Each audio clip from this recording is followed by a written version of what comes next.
role-playing games.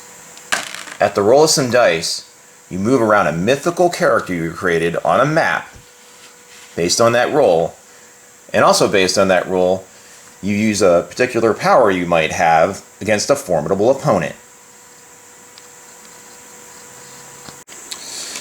Growing up there in the 80s and 90s, there were about a couple different role-playing games I did play. One of them was, of course, Dungeons and Dragons, published by TSR, who published the other two games here that I have. You got Top Secret, which is a 007 game, and Star Frontiers, which is sort of based on Star Wars and Star Trek in a way. I would say it leans a little bit more towards Star Wars, as that was probably the most popular franchise during the 80s. But another game that actually took off when a lot of the other popular tabletop role-playing games were waning in popularity was Vampire the Masquerade, and that is the game I'm going to be talking about here.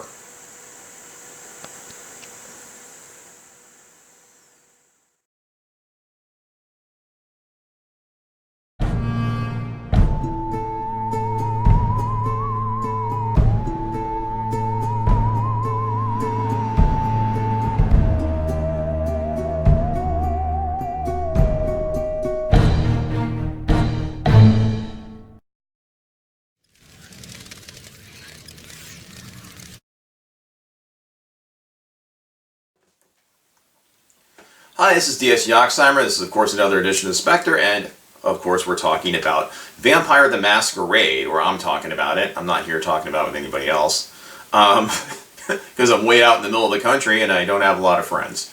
So, anyway, I do remember this game. I played other role-playing games growing up. This one, as I mentioned before, if I didn't mention it in the previous little segue in, It became popular when a lot of role-playing games were on the downward spiral in the market. They were becoming less popular in a lot more video games and stuff like that, and tabletop role-playing games just they had their core fans and people that were still into it, and to this day that are still into it, but it fell prey to the video game sales and so on and so forth. But Vampire the Masquerade, which was published in 1991 by its creator, and it was created by Mark Rain Hagen, and which were two, him and his other partner, and some of the other people that created it, there's a number of people that created it, they were gaming nerds from the early 80s when all this kind of started. So when they, came of age, they created this game, and it was mostly based loosely on like the movie Lost Boys, sort of that style, and the Anne Rice novels, the Vampire Chronicles. They kind of, that sort of is partly what inspired it, and they kind of created their own more character-based, story-based version of a role-playing game, as opposed to previous games, which was just more about. I mean, you could make as much of a story as you want to in any role-playing game, whether it's Dungeons and Dragons or the ones I mentioned like Star Frontiers or Top Secret. But this game sort of provided you more of a an environment or whatever it is, or a sort of novel-like narrative and story to start off with. So and it really started, or I wouldn't say it started, but it kind of is what encouraged a lot of cosplay that we see today, with like you see people at conventions dressed as their favorite superheroes and that kind of thing. They would go to gatherings or go to certain venues that either maybe the gaming company sponsored or organized, and dress up as their vampire characters. And I do remember that like kind of phenomenon during the 1990s. And Vampire, that whole thing, from when the Lost Boys came out in around, I think, 1989, 88, till maybe around the time when True Blood was on the air, Vampire, in pop culture was very lucrative, and it was really popular. So, you know, it's sort of zombies kind of replace that a little bit with the Walking Dead phenomenon and all that. But it definitely, it was definitely this thing, though. I mean, you couldn't like I mean, there were a lot of shows and movies. There was the Tom Cruise Anne Rice-based movie, Interview with a Vampire. It was really popular. I liked it. I mean, I didn't think I would like it, but I actually liked it. Buffy the Vampire Slayer. I used to watch that show. Kind of just, it was just kind of there, you know.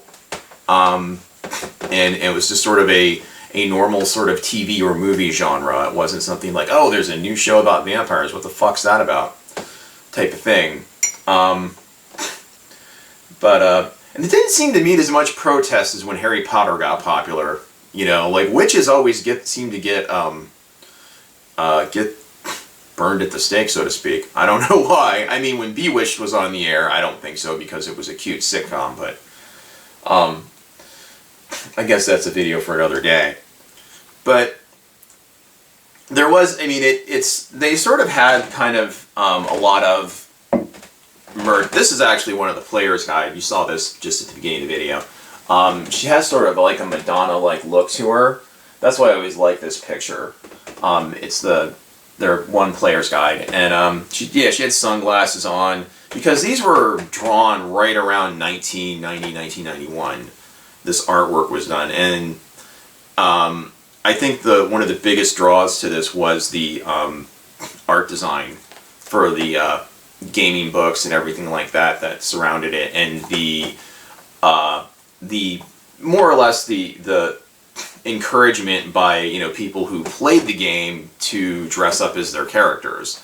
I mean, you didn't Dungeons and Dragons, you know, people who played that, they kind of would sometimes, you know, wear certain garb or hoods, I guess, I don't know, you know, like wizard hats and shit maybe when they were playing the game.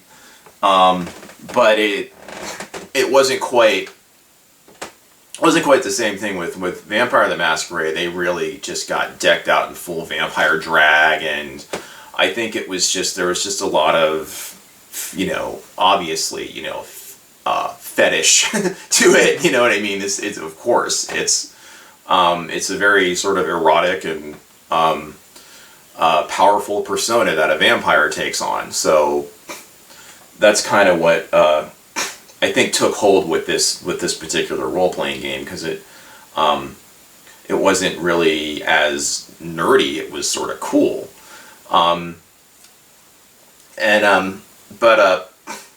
but they did. I mean, I remember there was a. I was going to bring this up. There was a in 1990. I think it was 96. There was this goofball named Rod Ferrell, who actually.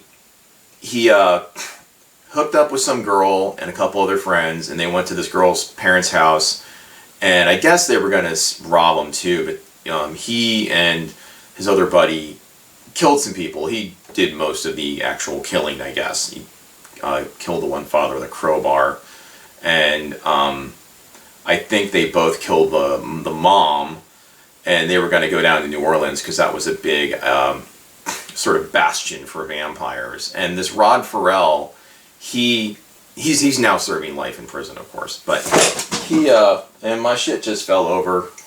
Some stuff fell over. Some of my props.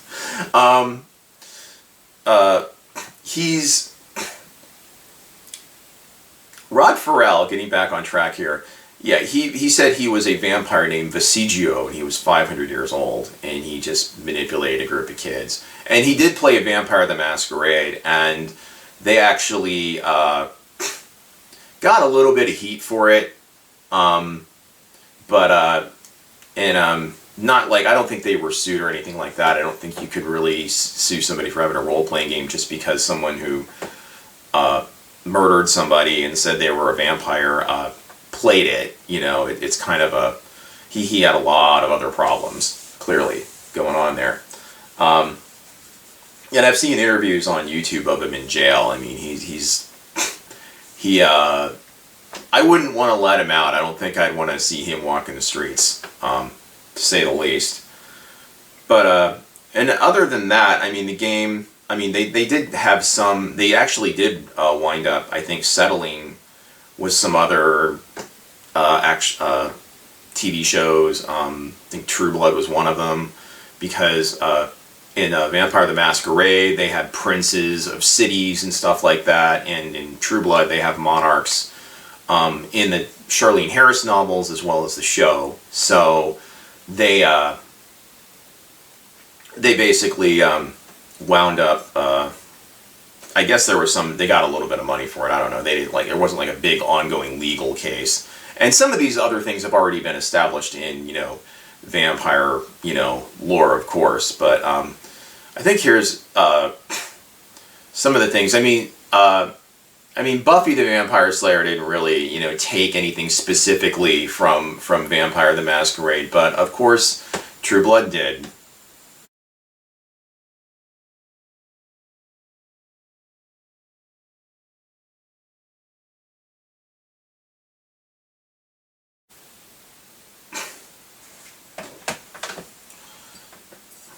Have a True Blood on me. I'm probably getting in trouble for using this. This is still a copyrighted logo. I've been selling those online too. I had a bunch of those bottles from back then.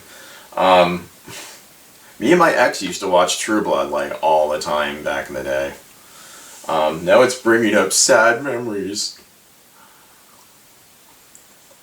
But anyway, the game in the early 2000s, and I was going to, if I have it,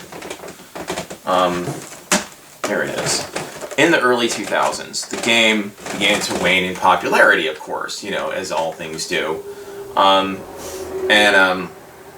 They started developing a video game with I think it was a British company or something like this. I have a game from 2000. It was Activision, but this actually, I was trying to get this to install on my computer, but it's from 2000, so sadly it did not, because I actually really wanted to play it.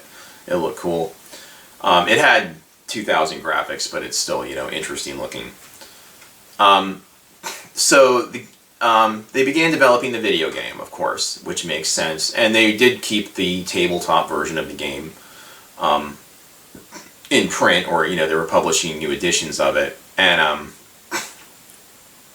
but the company who was developing the video game, it was either Activision or it was in coalition with another company and Activision.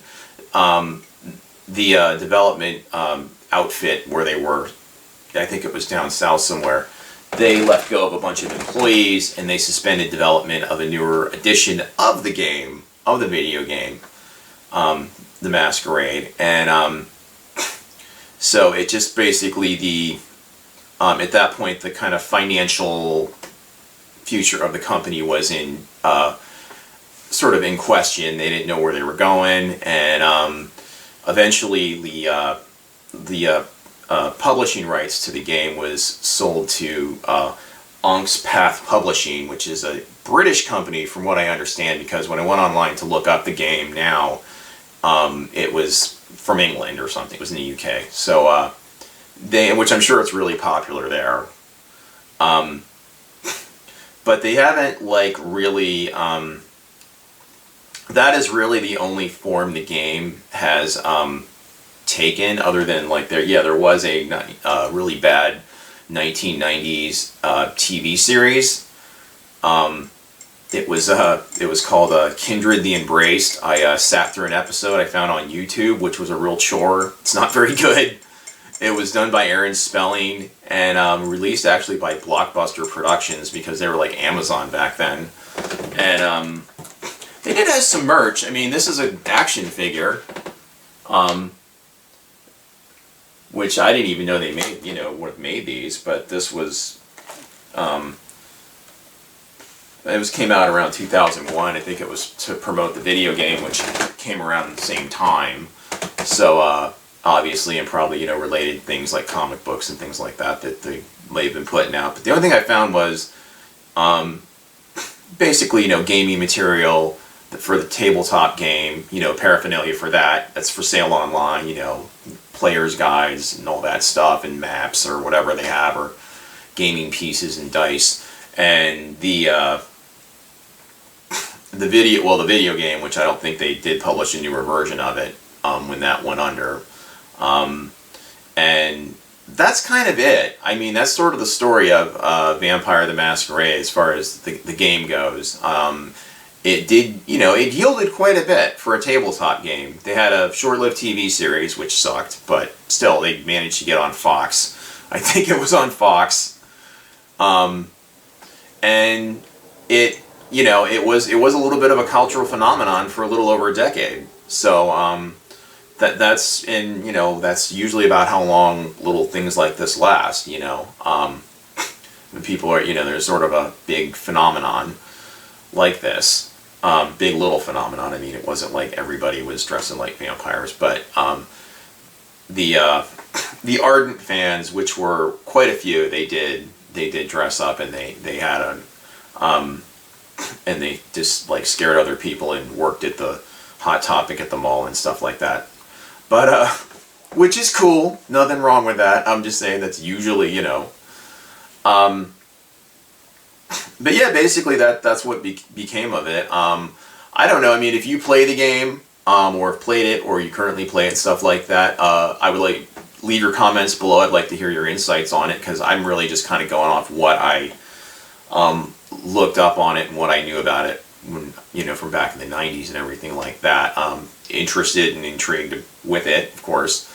If you want to know when I get for future uploads, you want to be notified, click the notification bell. Please subscribe, like, or hate. It's your choice. It's America. This has been another edition of The Spectre. I'm D.S. Yoxheimer, and you have a great day, if you can go out in the day.